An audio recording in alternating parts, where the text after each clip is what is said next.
अस्सलाम वालेकुम and welcome to DNA debate news and analysis.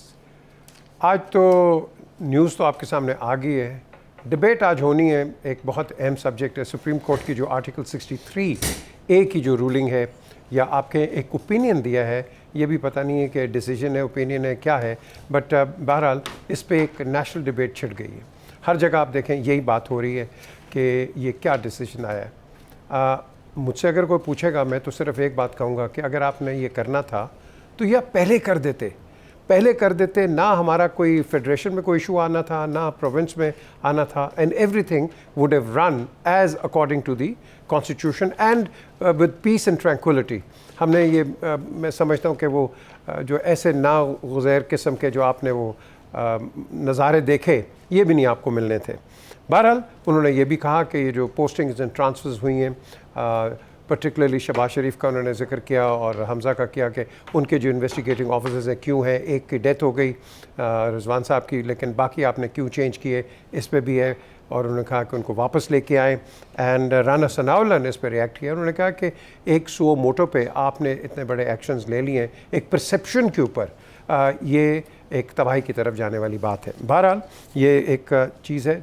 एक अब मैं क्या कहूँ, अब चीफ जस्टिस कहते हैं कि भाई हम गार्डियंस हैं कॉन्स्टिट्यूशन के, हमने इस पर डिसीजन लेना है और हमने प्रोटेक्ट करना है। अब आपने बिल्कुल प्रोटेक्ट करना है, लेकिन इसके साथ साथ ये जो केसेस हैं इनके ऊपर आज बात करेंगे, 63A के ऊपर भी बात करेंगे। एंड इस वक्त जो पोजीशंस है PML-N की और जो PTI है NPML-Q, उनकी क्या पोजीशन है, इसकी भी हम एनालिसिस करेंगे। और मैं वेलकम करता हूँ back to Salim Bukhari and Javed Iqbal for returning back from उम्रा। Hope you had a great उम्रा there and welcome back to the show. People missed you. मैं और इफ्तिखार हम इकट्ठे करते रहे and you know we missed you है। बट बुखारी साहब, अगेन एज ऑलवेज आपसे शुरू करता हूँ। ये जो आर्टिकल 63A पे जो सारा एक आर्टिकल 63 पर तो बाद में आएंगे, पहले ऊपर जो सुप्रीम कोर्ट ने फैसला किया है तकर्रियों और तबादलों के हवाले से, एक तो पहली बात बहुत शुक्रिया आपका वेलकम करने का। हम और जावेद साहब वहाँ इकट्ठे थे, बहुत अल्लाह ने इबादत भी हमने की जितनी हमारी हिम्मत थी, और वक्त बहुत अच्छा गुजरा इंशाल्लाह। 0 मीटर हो के आए। देखिए, गुजारिश ये है कि जो सुप्रीम कोर्ट ने फैसले किए हैं, हमें एक सिटीज़न ऑफ पाकिस्तान के तौर पर तो उनका एहतराम करना चाहिए, लेकिन 2-4 बातें कहे बगैर रहा नहीं जा सकता। मेरे ख्याल से वो ज़रूरी है करनी। जिन अफसरान को हटाया गया वो पिछले 4 साल से, अगर पूरे 4 साल नहीं तो पौने 4 साल से उन केसों के साथ लिपटे हुए थे, और अपनी तमाम तर हुकूमती ज़राए इस्तेमाल करने के बावजूद आज तक एक केस साबित नहीं कर सके, ना एक पैसा करप्शन का वापस आया। तो क्या उनको इन केसेस की फाइल्स के साथ लिपटे रहने दिया जाए? पहली बात तो ये है। और दूसरी बात यह है कि चुन चुन के PTI की हुकूमत ने एंटी PMLN, एंटी PPP लोगों को लगाया था, और इंस्ट्रक्शंस थी direct from the prime minister to NAB to FIA कि मैं I want to see them arrested. Case नहीं है तो बनाओ। ये बशीर मेमन के केस बयानात आप याद रखिए, वाजिद ज़िया साहब को जिस तरह से क्रूली इस्तेमाल किया गया उसको याद कर लीजिए आप।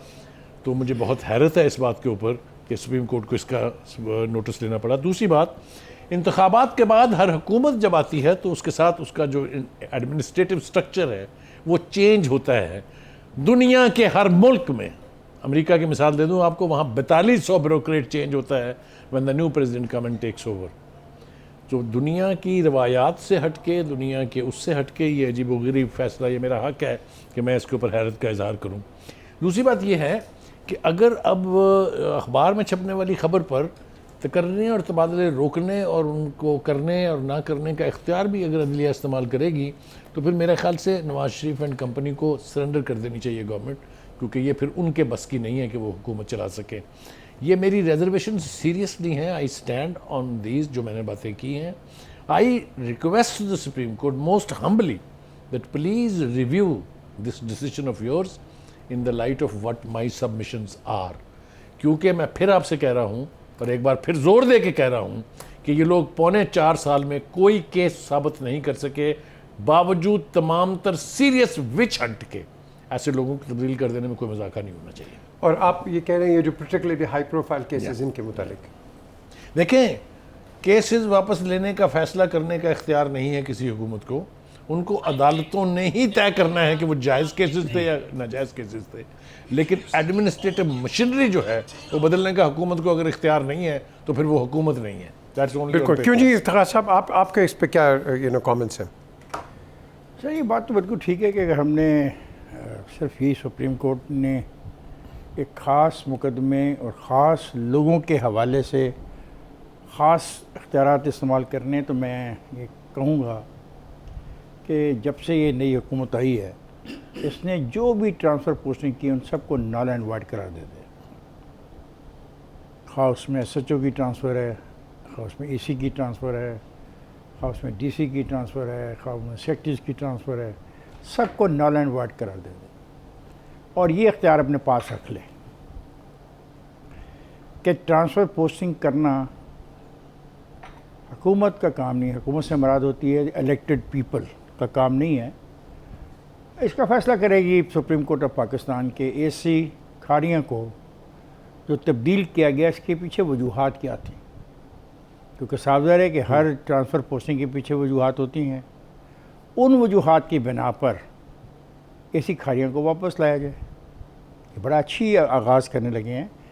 इस सारी खेल में एक आदमी की तकरीर है जो ये कहता रहा कि ज़्यादती हो रही है, बल्कि वो तो इस हद तक कहता रहा कि शायद रिकॉर्ड को जला दें, ये भी उसने कहा। तो तकरीरों पर से मुतासर होकर इस किस्म के फ़ैसले जब किए जाते हैं तो मेरा ख़्याल है कि फिर हम इसको मान लेते हैं, इस ताकत को, इस पावर को ऑफ द सुप्रीम कोर्ट। तो फिर सुप्रीम कोर्ट ने कहा कि जो 6 हफ्तों में ECL से जो लोग नाम निकालेंगे उनके भी नाम मुझको दे दो, राइट। चीफ जस्टिस ने ये बड़े इंटरेस्टिंग रिमार्क्स इसी केस में दिए हैं कि सियासी जमातों के सोशल मीडिया सेल बहुत मजबूत हैं। इसका मतलब वो तस्लीम करता है कि उन पर दबाव जो है एक फ़र्द का भी है, कुछ सोशल मीडिया के सेल्स का भी है। और फिर ख़ुद ये मैं CJ साहब ने कहा कि मुकदमात के मुलज़िम को अभी मुजरिम करार नहीं दिया गया, तस्लीम भी करते हैं। मुकदमात के मुलज़मान को अदालत ने सज़ाएँ नहीं सुनाई, ये भी तस्लीम करते हैं। इंसाफ के निज़ाम से कोई भी खिलवाड़ न करे, ये भी तस्लीम करते हैं। इतने अच्छे लफ्ज़ इस्तेमाल करने के बाद सब कुछ अपने हाथ में लेना चाहते हैं। तो मेरी तो गुजारिश है कि सर ये तमाम जो ट्रांसफ़र पोस्टिंग हैं इन सब को आप वापस करवाएं और आप फ़ैसला करें और आपके फ़ैसले का हम एहतराम करेंगे, क्योंकि ये बड़े मज़े की बात है कि सुप्रीम कोर्ट का मतलब है 5-6 लोगों का एक बेंच। हालांकि सुप्रीम कोर्ट मेरा नहीं ख्याल कि 5-6 लोगों का एक बेंच होती है। Supreme court is the supreme court. जिस तरीके से chief minister is not a chief minister without the cabinet, so the same I take, I may be wrong, कि the Supreme Court is not the name of the few people, a few judges, and a few specific benches. तो इफ्तिखार साहब फिर तो ये रात को अगर court लगाते हैं वहाँ भी मसला, रात को इधर करें यहाँ भी मसला। माफ़ कीजिएगा, आपने ये ड्रामा जो शुरू किया हो ना रात के कोर्ट लगाने का, ये हमने नहीं कहा था रात को कोर्ट लगाओ। अगर उन्होंने रात को कोर्ट किसी के कहने पर लगाई है तो इन्हें अफसोस करना चाहिए और उन्हें माजरत करनी चाहिए कौम से। जी बुखारी साहब, इफ्तिखार साहब ने बड़ी अच्छी बातें की हैं। पहली चीज़ तो मैं कौम को मुबारक दे दूं कि माशाल्लाह 75 साल गुजरने के बाद आज हमारे अदारों के हालात ये हैं कि हुकूमतों की तब्दीली के साथ एक कलम की जुम्बश से 600 बंदों के ECL के नाम निकल जाते हैं। ना कोई इंक्वायरी होती है, ना कोई रिपोर्ट बनती है, ना इन्वेस्टिगेशन न्यूज़पेपर रिपोर्ट, एक सेकंड, ना पार्लियामेंट उसको ऑथराइज करती है, ना उस पर डिस्कशन होती है कि यार ये किन लोगों को हम निकाल रहे हैं, चाहे वो 4 महीने के, चाहे 6 के या 8 के। ये है हमारे अदारों की ताकत जो हमने पिछले 75 साल में कमाई है। एक अब आ जाए FIA वाले मामला पे जिस पे सुप्रीम कोर्ट ने लिया है। बुनियादी तौर पे एक केस चल रहा है प्राइम मिनिस्टर पर, एक केस चल रहा है चीफ मिनिस्टर पर। बात हो रही है कि वो लोग जो इन केसेस की इंक्वायरी कर रहे थे उनको तब्दील कर दिया गया। अब सवाल ये उठता है, बुखारी साहब वाली बात बड़ी लॉजिकल है कि 3.5 साल अगर एक फाइल के पास आप चिमटने के बाद आप प्रोसिक्यूशन में उस केस को डिफाइन ही नहीं कर सकते तो फिर अदारों की नाअहली है। और ऊपर पे सोने पे सुहागा इस हुकूमत का, उसने भी बगैर सोचे समझे तब्दील कर दिया। बात यह है कि अगर मैं मुजरम हूं तो मुझे मेरे कहने पे ये नहीं होना चाहिए। बात यह है कि इस मुल्क में हमेशा से फैसले तबादले ये तमाम प्राइम मिनिस्टर और चीफ मिनिस्टर खुद करते हैं। हम सबको पता है किस सेक्टर के पास पावर एंड अथॉरिटी है। आपका कौन सा सेक्टर पिट रहे हैं कि आप अपनी इकोनॉमी को दुरुस्त करने के लिए आप रिफॉर्म्स कर लें, पेट्रोल की प्राइस बढ़ा दें, मुल्क कहीं का कहीं जा रहा है, डॉलर 200 रुपए का हो गया, लेकिन हम सुनने को तैयार नहीं है। क्यों? कि हम ऐसा कोई पॉलिटिकल फैसला नहीं करने चाहते जिससे हमें आने वाले वक्त में हमारे इलेक्टोरल प्रोसेस पे हमें डैमेज होना पड़े। बात यह है कि इस मुल्क में जो चीज़ मुझे 8 हफ्ते में नज़र आई है, ना कहीं मुझे कौम नज़र आ रही है, ना मुल्क नज़र आ रहा है, और ना कहीं ये जो हुकूमत आई थी इस बुनियाद पे कि तजर्बा बहुत है, गवर्नेंस का मॉडल बहुत है, 72-24 घंटों में से 36 घंटे काम करते हैं, ठीक है, और आके अदारों को पॉलिसीज देंगे, फैसले करेंगे, ना कहीं मुझे फैसला नजर आ रहा है, ना कहीं चीजें इसलिए निकल रही हैं कि केसेस इनके अपने खिलाफ। जो मुख्तसर ऑब्जर्वेशन मुझे इनके बयान पर ही देनी है। पहली बात तो यह है कि ECL के ऊपर नाम कैबिनेट की अप्रूवल से चढ़ते और कैबिनेट की अप्रूवल से ही निकलते हैं। पहले मुझे पहले बात तो पूरी कर लेने दो ना भाई साहब। दूसरी बात यह है कि ये भी हमें तासुर रहा है कि ECL पर नाम डाले जाते हैं पॉलिटिकल विच हंट के लिए। अगर एक ऐसे बदफेली कह लें इसको या इसको बदअमली कह लें, इसका अगर ख़ात्मा कर दिया तो कोई ख़राबी नहीं है। इसमें 3000 के 3000 बंदे तो PMLN के नहीं है ना। लेकिन बुखारी साहब यार बात तो पूरी कर लें। कोई सिस्टम है या नहीं है? भाई आ रहा हूं, सिर्फ सिस्टम बताया ना कि कैबिनेट का इख्तियार है, कैबिनेट का इख्तियार है निकालना और डालना, खत्म। हाँ, चाहे सही है चाहे जो मर्जी करें। जब डालते हुए नहीं पूछा किसी ने तो आप क्यों पूछ रहे हैं? बस सुभान अल्लाह। फिर इस कौम का भी अल्लाह ही हाफ़िज़ है। सुन लेना पहले भाई इनकी बात। भाई जो आपने बात की कि केसेस 4 साल से नहीं ट्राई हुए, उसके पीछे हिस्ट्री होती है। ये सारे केसेस PTI की हुकूमत ने बनाया जिसका सबूत नहीं था किसी का। फिर पत्थर को पहला एक्शन ये लेना चाहिए था, उन 3.5 साल जिन अफसर चिमटे रहे उनके खिलाफ इंक्वायरी कराएं। जज्बाती बात नहीं करें। मैं सर एक छोटा सा एक लाइन में इस्तेमाल करना चाहता हूँ अदालत की। अदालत ने कहा कि क्रिमिनल जस्टिस सिस्टम की शफाफियत और साख को बरकरार रखा जाए। ठीक, क्या ये सुप्रीम कोर्ट ऑफ पाकिस्तान मुझे बताएगी कि पनामा के जो बाकी मुलजमान हैं उनके बारे में अगर वो क्रिमिनल ऑफेंस उनको किया तो क्रिमिनल जस्टिस सिस्टम के लोग थे, मुझे नहीं पता, मैं बता रहा हूँ मैं पढ़ा लिखा नहीं इतना। मुझे ये बताया जाए कि क्रिमिनल जस्टिस सिस्टम की शफाफियत और साख को बरकरार रखने के लिए उन लोगों को का क्या बना।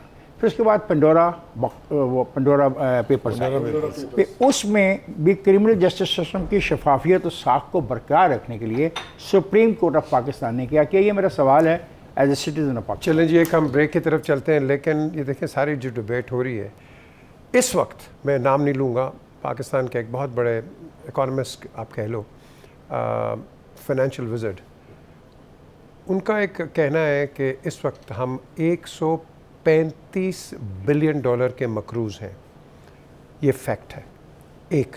दूसरा, आपको 30 बिलियन डॉलर हर साल वापस करने हैं सूद के इंटरेस्ट में। अब मुझे बताएं, PTI हो, नून हो, काफ हो, जीम हो, मीम हो, ये 30 बिलियन डॉलर पहले आप कमाएंगे, आप अपना डेट पे करेंगे, उसके बाद आप लोगों की बात करेंगे कि आपके हम फलाह बहबूद कैसे करें।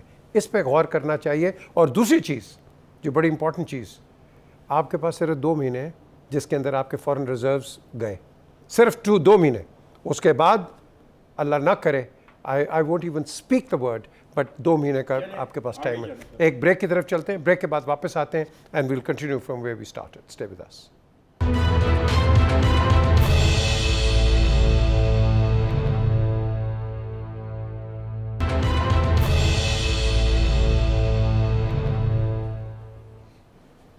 Welcome back to DNA। अब एक अंग्रेज़ी की एक कहावत है, back to the drawing board. 63A का जो एक आपके लो एक ओपिनियन आया है, अब आप बैक टू स्क्वायर वन। क्यों बुखारी साहब, यू टेल मी। मैं अर्ज़ करूँ आपसे कि इसके हवाले से 2 बातें बिल्कुल वाज़ेह हैं। एक तो ये कि सुप्रीम कोर्ट का काम जो है वो री राइटिंग ऑफ द कॉन्स्टिट्यूशन नहीं है, इंटरप्रिटेशन ऑफ द कॉन्स्टिट्यूशन है। कॉन्स्टिट्यूशन में वाज़ेह तौर पर लिखा हुआ है कि जो लोग मुनहरफ होकर अपनी पार्टी के इंटरेस्ट के ख़िलाफ़ किसी इलेक्शन में या किसी माली बिल के ऊपर वोट देंगे वो डी सीट हो जाएंगे। मुझे नहीं समझ में आती कि ये गुंजाइश निकली कहाँ से। आइन में या तो कोई इबहाम हो, इबहाम तो है नहीं, आप नई चीज़ उसमें ऐड कर रहे हैं कि आप डिस्क्वालीफाई भी होंगे, आपका वोट भी काउंट नहीं होगा, तो फिर आइन किधर गया? आइन में तो ये है कि आपने वोट दिया, वोट काउंट होगा, आप डी सीट हो जाएंगे। आप तो नए सिरे से कानून तहरीर कर रहे हैं। मुझे समझ में नहीं आती कि ये इख्तियार आपके पास कहाँ से है। सवाल करने का मुझे हक है और मैं सीधे सवाल कर रहा हूँ। एक बात। दूसरी बात यह है कि जुडिशल एक्टिविज्म का नतीजा हम पहले भी भुगत चुके हैं। मैं बहुत दूर जाना नहीं चाहता। भुट्टो केस से शुरू हो जाए और उसके बाद जो पिछले 3 चीफ जस्टिस के दौर में रहा है, चाहे वो इफ्तिखार चौधरी थे, चाहे वो साकिब निशात थे, क्या हुआ ये ना अदालतों को भूलना चाहिए, ना पाकिस्तान की आवाम को भूलना चाहिए। कैसी कैसी मिसालें हैं। मैं एक जस्टिस जो अली अहमद कुर्द हैं, जो बहुत सीनियर जूरिस्ट हैं, उसका एक लफ्ज़ जुमला दोहरा देता हूँ कि उन्होंने कहा कि कौन ये मर्द आहन है जुडिशरी में जिसने ये फैसला दिया है। आप समझ गए होंगे मेरा किस फैसले की तरफ हवाला है। मैं कहना ये चाहता हूँ कि आला अदलिया का काम इस मुल्क के आइन को तहफ़्फ़ुज़ देना है। आइन रीराइट करने के लिए इंतखाबात होते हैं। इंतखाबात के साथ इलेक्ट होने वाली हुकूमत और MNA MPs और सेनेटर्स जो हैं वो कानून बनाते हैं। मेरे ख्याल से आला अदलिया को कानून की इंटरप्रिटेशन तक रहना चाहिए, कानून को रीराइट करने की कोशिश नहीं होनी चाहिए। दूसरी बात ये कि देखिए जो कुछ भी हो रहा है वो एक ख़ास एंगल से देखा जा रहा है। ऐसे लग रहा है कुछ चीज़ों को अंडू करने की और कुछ चीज़ों को रीडू करने की एक एफर्ट्स हमें दिखाई देती है। मैं फिर अपने इस जुमले को दोहरा के अपना आर्गूमेंट ख़त्म करता हूँ। Interpret the constitution, honourable courts, don't rewrite the constitution. क्यों जी? इसका I agree with it sir. देखिए सर, एक बड़ा आराम से जज्बाती ना हो। एक प्राइम मिनिस्टर है, उसके पास 172 वोट्स हैं, एक पॉलिटिकल पार्टी से उसका तल्लुक़ है, प्राइम मिनिस्टर है वो, और उसके मुखालिफ धड़ा जो है वो अपोजिशन में बैठा हुआ है। उस हुकूमत में ऐसी कुछ चीज़ें होती हैं जिससे बदअमनी फैलती है, लोगों में इज़्तिराब पैदा होता है, लोग मुतमिन नहीं हैं, गैर मुतमिन हैं। अब 2 तरीके हैं उन लोगों के पास, सड़कों पे आएँ, आग लगाएं, बिल्डिंगें जलाएं, मुकाबला करें, जो फोर्सेस हैं उनका जाने दें, कुर्बानियाँ दें, ब्लड बात हो। दूसरा तरीक़ाकार है कि पार्लियामेंट में बैठ के फैसला किया। अब पार्लियामेंट में 172 वोट आर रिक्वायर्ड, तो वो लोग जो अपोजिशन कर रहे हैं उनको इस पार्टी के 172 की जो पार्टी है उसमें से 4 आदमी चले जाते हैं। तो ये जो जजमेंट है, इसके बाद तो ऐसी सूरत पैदा होगी ही नहीं कभी। जो शख्स भी पार्लियामेंट में एक दफ़ा 172 ले लेगा फिर उसको हटाना नामुमकिन हो जाएगा, खा बाहर कुछ भी हालात हो जाए, मुल्क में कितना बड़ा क्यास पैदा हो जाए, मुल्क में कितना बड़ा क्राइसिस पैदा हो जाए, ये नहीं।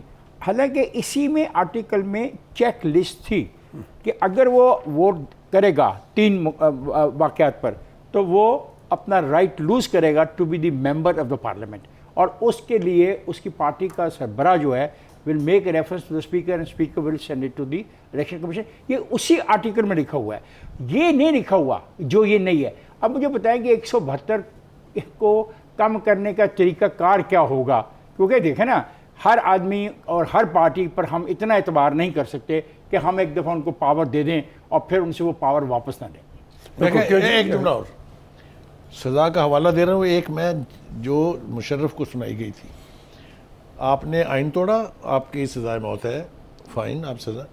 लाश को 3 दफ़ा घसीटा जाए, 7 दफ़ा घसीटा जाए, ये अदालत के काम नहीं है। बिल्कुल सही लिखा बात है है। This is beyond the constitution. Correct. क्यों जी? देखें 63A के मामले में बड़ी क्लियर बात है। पहली बात यह है कि ये फैसला ही बहुत लेट आया। अगर टाइम पे फैसला आया होता तो शायद इस वक्त जो मुल्क की इकॉनमी की हालात है या जो पॉलिटिकल एक्टिविज़म जो हो रही है उसके जो हालात हैं और जो मुल्क में सियासी अनार्की इस वक्त चल रही है, शायद इस हद तक बात ना जाती, बात पहले ही बहुत ख़त्म हो जाती।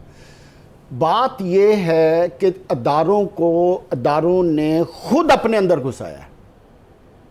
आप उस वक़्त जब नेशनल असम्बली का इजलास चल रहा था, आपने उस वक़्त खुद अप्रिशिएट किया कि इस्लामाबाद हाई कोर्ट खुल गई है, रात को आपने सुप्रीम कोर्ट भी खुलवा दी, उसको आप बड़े अच्छे लगे थे उस वक़्त मुस्लिम लीग नून वालों को। किसी ठीक ने है, नहीं और खुलवाई। अभी कुछ हुआ नहीं था। खलवाई किसी ने नहीं, ना करें आप, ज्यादती ना करें। मैं कह रहा हूं ये Noon league was not in a position to force the court. No no no, judiciary को मैंने उस वक्त भी कहा था इस हद तक इन्वॉल्व मत करें, अपनी मर्जी से खोलें। पार्लियामेंट को अपने फैसले खुद करने चाहिए, अपने फैसलों की पैरादारी खुद करनी चाहिए। एक सेकंड प्लीज, लोग हमें देख रहे हो, सुन रहे होते हैं।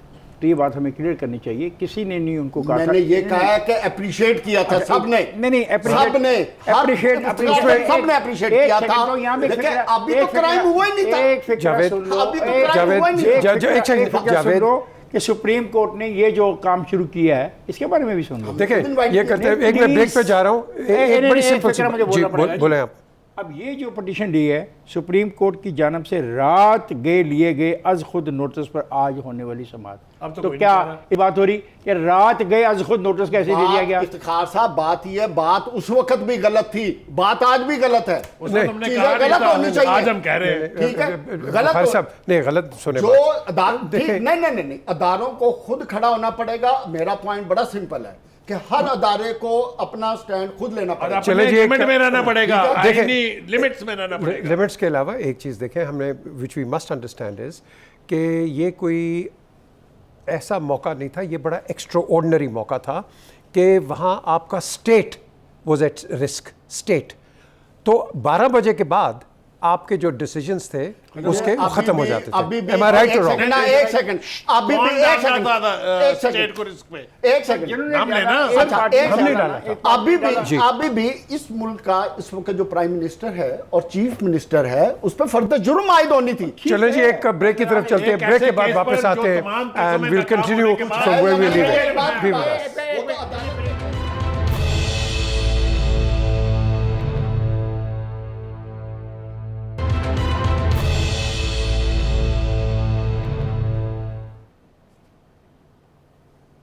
Welcome back to DNA. मैंने हमेशा कहा है कि हमारे ऑनरेबल कोर्ट्स हैं और ये they are the guardians of the state, क्योंकि अगर आपके कोर्ट्स नहीं आपको गार्ड करेंगे तो फिर आप क्या बात करेंगे। लेकिन यहाँ बात आती है कि जो मैं दोबारा इसको दोहराऊँगा, डिसीजंस जल्दी लें। हमारे पास 40 इयर्स ओल्ड केसेस हैं, 45 ईयर ओल्ड, पर्टिकुलरली एक संजरानी टाउन का कराची के 45-50 इयर्स ओल्ड केस रिजॉल्व नहीं। सो द क्वेश्चन इज़ जितनी जल्दी आप करें, and I would even suggest to go to the point कि आप कोर्ट्स और बनाएं, जजेस और लगाएं और अपनी बिल्डिंग्स और बनाएं ताकि लोगों को इंसाफ मिले। लोग तरस गए हैं, मैं देखता हूँ भूखे नंगे फिर रहे होते हैं, वकीलों को पैसे दे रहे होते हैं, उनको उनके पास घर जाने के लिए, ये घोटकी से आए, भालपुर से आए, मुल्तान से आए, इनके पास पैसे नहीं होते घर जाने के लिए। तो अगर हम इनका ख्याल नहीं करेंगे और ये बात करेंगे कि वो पावर में आ जाए तो वो पावर में आ जाए, तो वो से ये डिसीजन दिया, I am sorry, it doesn't work like that. लेकिन इफ्तिखार साहब, आपने एक वो जो चीफ जस्टिस का, I want to hear that, ये क्या है? सर ये जो मेरा दोस्त कह रहा है ना, देखिए बात ये है, बड़ी बुनियादी बात यह है कि हर अदारे को अपना काम करना चाहिए। ये एक रेफरेंस है, ये सदारती हक था सदर पाकिस्तान का कि अगर कोई शक पैदा हो जाए या उसको मशावरत की ज़रूरत पड़े तो वो सुप्रीम कोर्ट को लिख सकते हैं। अब सुप्रीम कोर्ट पे ये बहुत इतराज़ हो रहा है कि सुप्रीम कोर्ट के जो बेंचेस हैं वो चंद लोगों पर मुश्तमिल हैं, तमाम इम्पॉर्टेंट बेंचेस। ये बात अब लोग कह रहे हैं तो ये सुननी पड़ेगी इनको भी, ये कोई इनको कोई चैलेंज नहीं है। अब यहाँ पे ये जो बात कह रहा था कि वो दो आदमी, जो प्राइम मिनिस्टर है और जो वो है चीफ मिनिस्टर, वो मुजरम है। अब चीफ जस्टिस ये कहता है कि मुकदमात के मुलज़म को अभी मुजरम करार नहीं दिया गया। He is giving this judgement as a CJ। He is not accused, he is just accused. मुकदमात के मुलजमान को अदालत ने सजाएं नहीं सुनाई। बिल्कुल ठीक बात है। इंसाफ के निज़ाम से कोई खिलवाड़ न करे। तो सो मेरा ख्याल है हमें इसको इस तरह देखना, लेकिन मेरी जो रिक्वेस्ट है वो बड़ी इंपॉर्टेंट है कि सर तो फिर तमाम तब्दीलियाँ, ट्रांसफ़र पोस्टिंग जो हैं वो तो होंगी। आई थिंक ये मेरी सोच है कि ऐसा सुप्रीम कोर्ट साहब आपको नहीं करना चाहिए। और फिर सुप्रीम कोर्ट का मतलब सुप्रीम कोर्ट है, ठीक है ना, सुप्रीम कोर्ट इज आप इस पे आना, आप supreme court is the name and composition of all the judges of the Supreme Court in Supreme Court. आपने भी बहुत इंपॉर्टेंट एक पॉइंट रेज किया है। अगर हमने सोशल मीडिया पे जाना है तो ये देखें, वो कहते हैं we are concerned over this developments. The chief justice of Pakistan said, Justice Bandial also stated that according to news reports thousands of people had benefited after death. तो अगर हमने मीडिया पे जाना है या सोशल मीडिया पे, तो मैं सर ये कह रहा हूँ ना, देखिए ना, पता क्या है? सर देखिए बात ये है कि मैं सॉरी टू से इट, जिस तरह 63 के बारे में मैं ये कहता हूँ, मेरा ये सवाल बड़ा बुनियादी सवाल है, आप इसको गौर से सोचिए घर में जाके। 172 लोग हैं, मामला ख़राब हैं, मुल्क चल नहीं रहा, निज़ाम फंस गया है। Yes. तो अब तरीक़ेकार दो हैं, सड़क पे आके गोली खाओ, आग लगाओ, या विद इन द पार्लियामेंट कोशिश करो। विद इन पार्लियामेंट कोशिश करने के लिए उन 172 में से 2 को लेना पड़ेगा। ये अदालत कहती है आप 2 नहीं ले सकते। चले जी जावेद, आपने 2 बातें की थी, मैं उसी पे बात करना Please. चाहता हूँ। आपने कहा जी मुअज़्ज़ज़ अदालतों को फैसले करने चाहिए। मैं ये कहता हूँ मुअज़्ज़ज़ अदालतों की नहीं, इस कौम के साथ आज जो कुछ हो रहा है वो हो ही इसी वजह से हो रहा है कि हम फैसले नहीं कर पा रहे। इमरान खान की हुकूमत आई, उन्होंने 1.5 साल IMF को डिले किया और मुल्क की इकॉनमी का बट्ठा बैठा दिया, और जिसका भुगतान इस गरीब 22 करोड़ अवाम ने किया। ये हुकूमत आई, हर बंदा ग्रोथ तो आपकी 5.5% आई है। एक सेकंड ठहर जाए, वो बात की बात है, लेकिन जो 2 साल तकलीफ काटी, जो नुकसान हुआ, वो भी एक अलग चीज़ है, उस फिक्र में मत जाए। ये हुकूमत आई, ये भी तैयार थे, हर चीज़ की तजर्बा भी था, सारा कुछ था, इनके पास ब्रेन्स भी थी हर तरह से। लेकिन क्या हुआ, फैसले ये भी नहीं कर पा रहे, डरे हुए हैं, कंफ्यूज्ड हैं, डायरेक्शन नहीं समझ आ रही कि क्या करना है। ये पॉइंट है ठीक है। आज इस मुल्क का हालत ये हो गई कि 200 से ऊपर का डॉलर चला गया, बिजली की कीमतें आपसे काबू नहीं आ रही।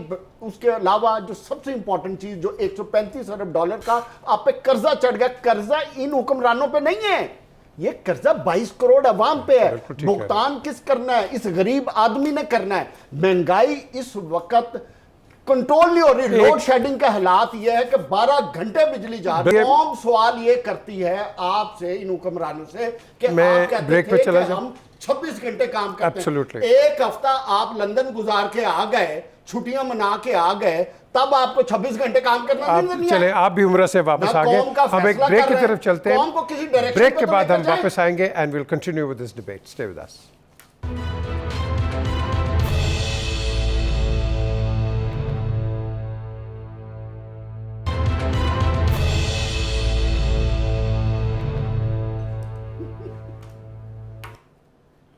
Welcome back to DNA. आज हमने ग्लोबल वार्मिंग पे बात कर रही थी, वो हम कल करेंगे, लेकिन थोड़ी सी कर लें। ये कर दें कि जो रिसर्च एक रिपोर्ट है, बरतानिया का जो मौसमियाती इदारा है, उसने ये कहा कि पाकिस्तान और मगरबी इंडिया के अंदर मौसमों की शिद्दत का नया रिकॉर्ड कायम होने जा रहा है। यस, और वो कह रहे हैं कि ये जो तब्दीली है 312 साल के बाद, इसके बाद आप अपने अगले पॉइंट में चलिएगा, 312 साल के बाद ये जो यहाँ पे टेम्परेचर इतना राइज किया, ये वाकया 312 साल के बाद हुआ है। इसकी बहुत लंबी डिटेल है, इसके क्या असरात होंगे इंसानों पे, जानवरों पे, खेतों पे, खलिहानों पे, ज़मीन पे, पानी पे। नहीं ये अब आपने इतना इम्पोर्टेंट ये उठा लिया, चोलिस्तान में क्या हो रहा है और क्या नहीं हो रहा है यहाँ से। और एक और चीज़ मैं आपको बताऊँ, आज एक NGO 16 लाख रुपए का ये जो आपके रिलीफ इक्विपमेंट लेके गया है, खाना और मवेशी के लिए। एक दिन उनको डिपार्टमेंट ने वहाँ एक गाड़ी दी, 4 व्हीलर, के आप चोलिस्तान में जाएं डेजर्ट में, अगले दिन गाड़ी वापस ले ली डोमेस्टिक यूज़ के लिए। तो मुझे बताओ अपने आप इसलिए पीजे मैं वही बात करने जा रहा था, आपने बात कर दी। बात यह है कि ये जो ग्लोबल वार्मिंग है, ये है यार, इस कौम को फिक्र करनी चाहिए। ठहर जाए, हुक्मरानों का क्या काम है? इन्होंने तो बारियां ली हुई हैं। इनका एक सेकंड इफ्तिखार साहब, ये वो एक सेकंड सीरियस टॉपिक है, सीरियस मैटर है, ये काम हुकूमतों के करने के। मुझे बताएं हुकूमत के किस, अभी मैं प्रेस कॉन्फ्रेंस मरियम औरंगजेब की सुन के आया हूं, बताएं कहीं ग्लोबल वार्मिंग की बात आई है? कहीं भाई किसी मिनिस्टर ने बात की है कि कौम को तैयार किया है कि ये इतने 100 साल बाद आई है और कौम को ये तैयारी करनी चाहिए? कोई नहीं, इनको कोई फिक्र नहीं है। क्यों कि कौम 12-12 घंटे बिजली की लोड शेडिंग से तड़प रही है, उसको आप ग्लोबल वार्मिंग का सबक सुनाएंगे?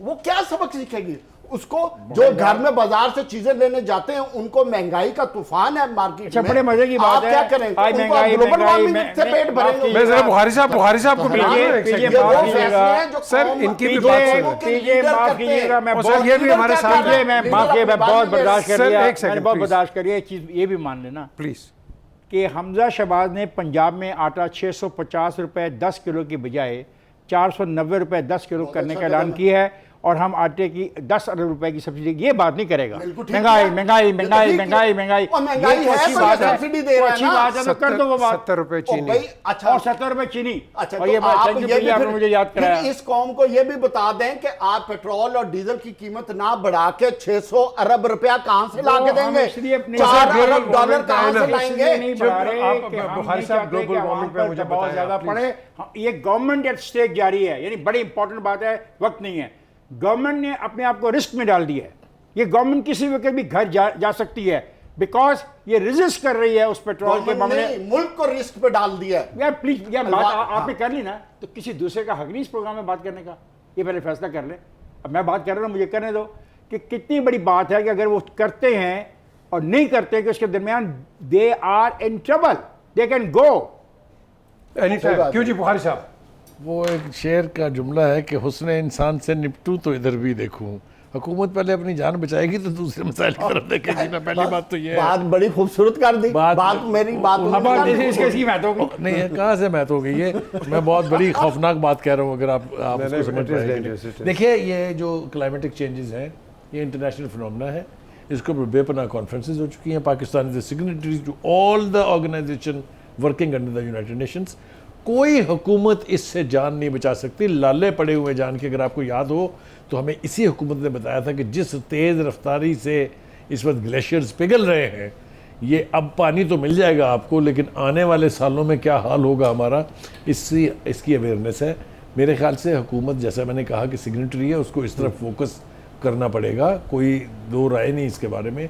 लेकिन जैसा मैंने पहले अर्ज़ किया, फिर दोबारा दोहरा देता हूँ, इनको अपनी जान बचा लेने दें। जब नॉर्मल लाइफ शुरू होगी as a government, hopefully they will focus on. जान बचाने इसके के बाद- बगैर चारा नहीं है कोई। बुखारी साहब, जान बचाने का बड़ा सादा रास्ता है। सादा रास्ता ये कि इन्होंने बड़े फैसले करने, बड़े फैसले चूंकि इनसे हो नहीं रहे, नहीं, करने इसलिए नहीं इनको देंगे। चाहिए इलेक्शन कॉल करें। नहीं। फिर इलेक्शन जो आप कह रहे हैं, जो मैं समझाऊं, मुझे खान साहब एक मिनट। क्या इलेक्शन के होने से डॉलर नीचे आ जाएगा? इफ्तिखार क्या साहब, मैं आप अपने मुल्क की economy बेटे के लिए- आपने कह दी नहीं बात, बेटे आपने अपना हक इस्तेमाल कर लिया, दूसरे को भी तो हक इस्तेमाल करने दो। क्या इलेक्शन के अनाउंस होने के बाद डॉलर नीचे आ जाएगा? क्या इलेक्शन के अनाउंस होने के बाद पेट्रोल की कीमत कम हो जाएगी? क्या इलेक्शन के अनाउंस करने के बाद महंगाई कम हो जाएगी? क्या इलेक्शन के अनाउंस करने के बाद मुल्क का नज़्म नस्क बेहतर हो जाएगा? क्या इलेक्शन के अनाउंस करने के बाद ये सवाल, मैंने इसका कुछ जवाब मेरे ख्याल से इसका best क्वेश्चन solution ये है। बुखारी साहब, इसका टाइम best बहुत थोड़ा है। solution ये है कि the government should surrender to the supreme court कि जी आप चलाएं मुल्क, हमसे तो चल नहीं रहा, नहीं, आप इसको शायद बेहतर चला हो लेंगे। सकता है, ये भी हो सकता है। कि जो बातें This can- this can happen also. 75% This can happen. Governance है। इफ्तिखार साहब से क्वेश्चन है, क्या इस Governance. हुकूमत के 2 महीने में कहीं 75% वाली जो गवर्नेंस ये नजर आई है? आपने की नोट कर दिया गवर्नेंस। इस पे हम और बात भी करते रहेंगे, लेकिन प्रोग्राम का गवर्नेंस नहीं है। वाह सर- यार, सर- कैसे सर- लोग बैठे हुए हैं? तो सर, यानी कि हमारे 2 महीने हुए नहीं, उसका फैसला दे दिया। Sir Very don't good. Blame this government, don't blame this government for anything. आप ओवरऑल गवर्नेंस की जी बात हाँ, करें, yes, ओवर हाँ, द ये 40 शौक से 50 कीजिएगा। 60 years। बड़ी किताबें लिखी हैं Yes, इस पे लोगों ने। इस पे किताबें लिखी हैं, and there is a failure somewhere. This is the reason. इस डायलेमा में आज हम प्रोग्राम का वक्त खत्म होता है, लेकिन एक चीज़ याद रखें, जो मैंने आपको बड़ी डेंजरस बात बताई है, और इन्होंने भी जिक्र किया, $135 बिलियन आप मकरूज़ हैं। आपने $30 बिलियन पाकिस्तान में पैदा कर रहे हैं। कर देंगे कि इन 2 हफ्तों में कितना, 4 हफ्तों में कितना लिया है तो इन्होंने? सर अभी मैं define कर देता हूं। अब सर एक अब इनको second। ब्लेम ना करें एक ना। second, एक हाँ second। जी, हाँ जी। इमरान खान के दौर के $30 अरब हैं, सर 12 सालों के हैं $60 बिलियन, और इन 2 महीनों के $7 अरब। चले कर लेंगे। चले जी, इनके कैलकुलेशन है, और बात होगी कल। हमें दोबारा ज्वाइन कीजिए 8 बजे, and we'll have new topics, new debates. लेकिन ग्लोबल वार्मिंग पे कल हम कॉम्प्रिहेंसिव बात करेंगे, because this is a very serious dilemma जो कि हम फेस कर रहे हैं, particularly in Cholistan, Thar. Look after yourself and everywhere as हर जगह है वेल। ये। Look after yourself, look after the interest of Pakistan. खुदा हाफिज़।